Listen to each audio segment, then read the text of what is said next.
What's up everybody? I wanted to make a quick video here highlighting the Valentine's Day event, bringing it up on the screen here full of love. I'm going to give my thoughts about these like seasonal or holiday events moving forward. Plain and simple, events are what make or break the game. If they're too boring, players leave. If they're too easy, players leave. If they aren't rewarding enough for both a free-to-play or a spender, guess what? Players leave. So I wanted to give my opinion and leave this open for discussion down in the comments. Let's get it.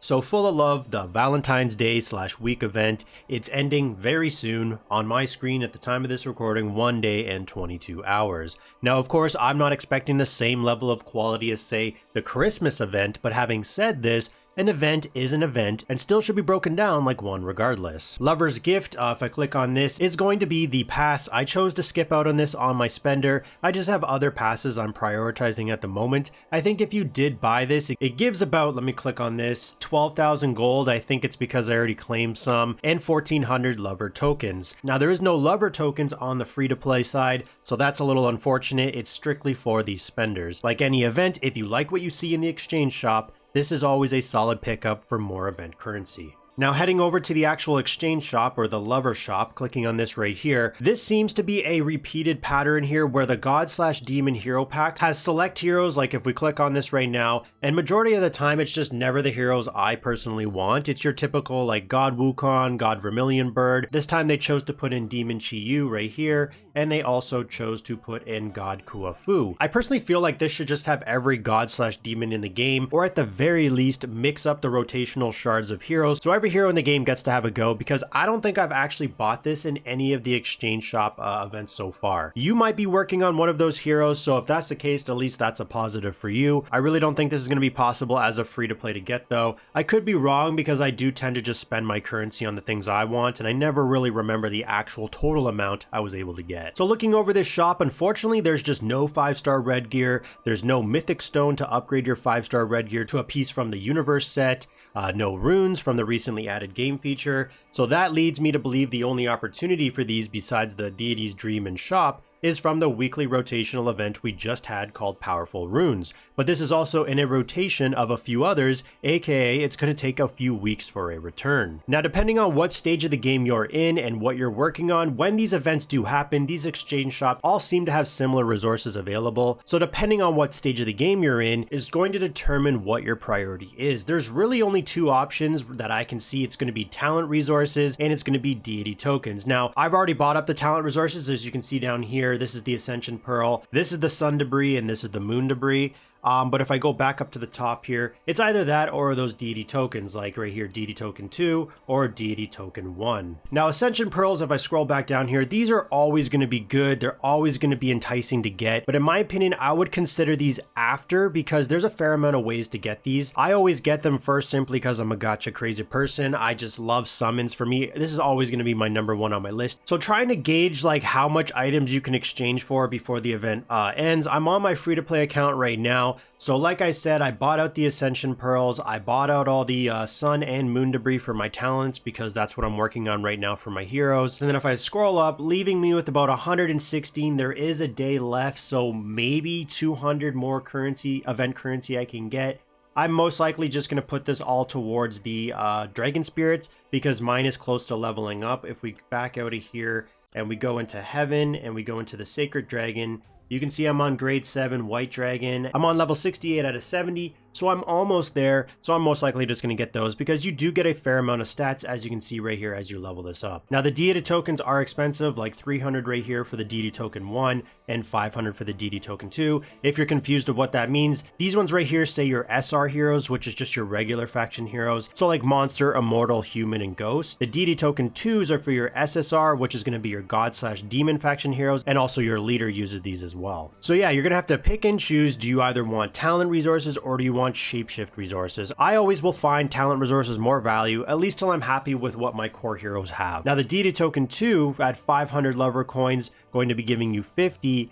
Depending on your shapeshift node level, might not even be able to give you a level, since from 1 to 2 it's going to be 60, 2 to 3 it's going to be 80, 3 to 4 is 100, and then level 4 to 5 is 120. So it's definitely pricey. Like I said, it just depends on your priorities. Another solid pickup is you could get this like animated frame right here. I don't really like it, so I chose not to get it, but this is going to allow you to get some permanent stats because if you go over here to the, where is it? I know they just recently opened this up. The collections library right here. You do get some bonus stats as you level things up. You can see avatar frame, title, skin, and avatars. Another thing you can get is these star stones. Not easy to get, and these are going to, as you can say, help your cultivation. Go to heaven, and we go to your practice site. It helps your class cultivation, which is going to allow you to unlock more stats for those class heroes. And also, you're going to be able to unlock a skill. You can unlock this skill at cultivation level 9. And then this one at cultivation 18, which is way down the road. If we back out of this one and we go into Lover's Bridge, we've seen this template before, but everyone's going to get enough shovels, which is what you need to click on the tiles here to clear the board, get all the rewards, and the final prize, which is up here, is going to be 1,888 gold. But you just have to remember to do these quests right here. Now, the one that was hard for me is going to be summon 10 times because since I've been playing a while now, I don't always have a lot of summons saved up. So this may be hard depending if you're one of those players that just like to summon, and never keep any in reserve. If you clear the board, I think the total amount of tokens you can get, lover tokens you can get, is like 1,150. I did some quick math, it might be wrong. There is 1 day left right here, and you can see I've finished the board, so I'm actually going to click on the final prize, which is nice because I am summoning on the current Wish Summon event every single day, trying to go for my Demon Quill to boost his stars on this account. Really, the only thing I'd say here is they could maybe add in other rewards, because if you click on the rewards, all you're getting right here is the lover tokens for the event. They could add in some idle resources along the way. If I back out of here, and then we go into Galaxy Dice, now, this is basically the main part of this event. I actually really enjoy this, even though dice rolling, like everything else, is RNG related. However, the final prize requirements are absolutely wild. Like seriously, scrolling down here, whoa, who is hitting floor 500? This is just insane, especially for a once-a-year event. Like floor 500? That's crazy. I guess you could call it easily accessible main prize goals. Your floor 20 for the 10 Ascension summons, and your floor 30 for your 5-star gear choice. The unfortunate part is, obviously, as a free-to-play, floor 30 is definitely not in the question unless you're some god-tier dice roller, rolling 6s nonstop, go right to the casino and get some money. Everyone should at least reach floor 20 for these 10 Ascension Pearls, as long as if we back out of this and we go in the Galaxy Pack, you were buying up the daily gold pack, which I believe was 1,000 gold a day, you get 10 extra dice. When you think about it, 10 Ascension Pearls for the summons are valued at 5,000 gold without a discount.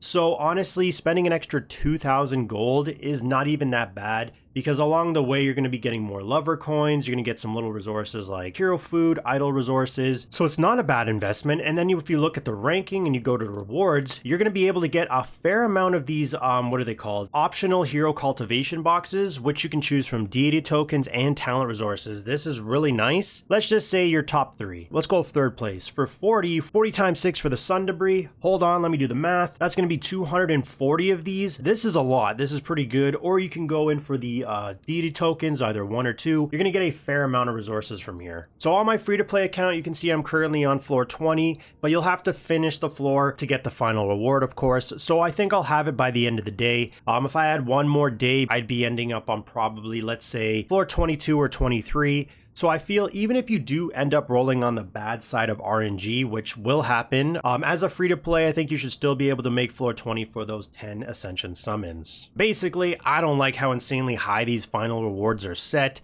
Seriously, like for a Valentine's Day event once a year, how many players are actually going to hit floor 30, let alone if we scroll down here, all the way down here, floor 500? What I'd like to see moving forward from the developers is to really look at how these events are being graded. If you don't make these once a year events meaningful, then this is going to reduce players' interest. It's going to lower that player retention rate, especially mine, since I feel events should always be rewarding for everyone. If we back out of this and go into Splendid Elegance, I think this is interesting. This is where you're going to see more active spenders, not so much for these milestone rewards seen down here. I mean, they are good in some spots. Obviously, you get some nice optional resource boxes, you get some 5-star gear, stuff like that, but it's for the actual pack offers. Because if we click on this, you can see you're going to be getting a lot of Ascension summons. I think by the end of this event, I'll for sure be able to get the 70 milestone chest, but that's about it, which is going to give me one of these chests. So I don't know about this event. In terms of the hero skin aspect, I think it's interesting concept. However, it still costs money to buy the skin. You can see right here, when this event ends, whatever hero has the highest votes, their skin will have a 60% discount. You still have to spend money. They could have had two separate voting systems going on here, one for spenders and one for free to play. This way, everyone can actually enjoy a hero skin. Also, I don't even know why everyone wants a God Erlang skin. Like, this hero is definitely gonna win. Like, you can see the vote system here. He's the first newly launched hero in the game that happened back in, I think, mid-January. According to the staff response seen here, a new hero won't even be put into the Ascension Hall summon pool until after 3 months. We still have over a month to go. I mean, so barely any of the community, unless you were playing back when he actually had his summon event, will even be able to use this skin if they do want to buy it, since we have no clue if and when a return summon event will happen before then. Plus, I don't even like how you can't view the potential skin. Like, if I click on vote here, it doesn't even show me what they're going to look like or what the skin's going to look like when it becomes available. I mean, it could be nice, but it could also be bad. So like I said, this is an interesting concept, but it would have been much better if there was a paid skin and a free skin up for grabs here. Overall, the Valentine's event is rough around the edges. I mean, I get it. It's not really a holiday. It's not really a seasonal thing like spring, summer, winter. I do hope they take the positive feedback given from the community to improve the overall events, whether before global launch or improve the new ones when global launch happens, because nothing